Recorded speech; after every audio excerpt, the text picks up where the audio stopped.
This is Sandeep Chakraborty from artist Sandeep Chakraborty and आज हम करेंगे Michael Jackson tutorial part 6। So let's start.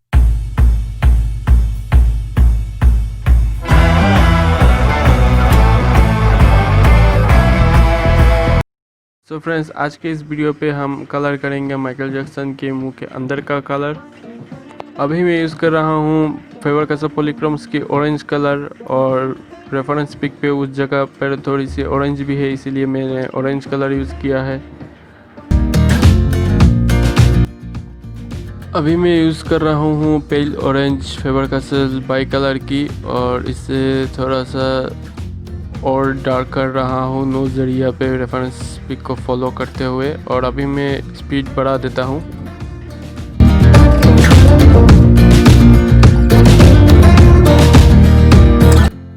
तो अभी यूज़ कर रहा हूँ फेवर कैसल बाई कलर की पेल ऑरेंज, और आप देख सकते हो मैं रेफरेंस पिक को फॉलो करते हुए माइकल जैक्सन की जो टंग पोर्शन है, जो जीभ है, उसको कलर कर रहा हूँ। और आपको ये वीडियो कैसा लगा है कमेंट पे ज़रूर बताना, लाइक शेयर भी करना, और साथ ही साथ अगर कोई नई टॉपिक है उसको भी कमेंट सेक्शन पे ज़रूर बताना। तो मिलते हैं फ्रेंड्स नेक्स्ट वीडियो पे, तब तक के लिए keep practicing and never give up. और साथ ही साथ चैनल को सब्सक्राइब करना और बेल आइकन को प्रेस करके नोटिफिकेशन को ऑन कर देना, इससे मेरे हर आने वाले वीडियोस की जानकारी आपको मिलती रहेगी।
तो फ्रेंड्स, आपको मेरा वीडियो कैसा लगा है कमेंट पे ज़रूर बताना, लाइक शेयर भी करना, और साथ ही साथ सब्सक्राइब करके बेल आइकन को प्रेस कर देना, इससे मेरे हर आने वाले वीडियोस की नोटिफिकेशन सबको मिलता रहेगा। तो फ्रेंड्स मिलते हैं नेक्स्ट वीडियो पे, तब तक के लिए keep practicing and never give up.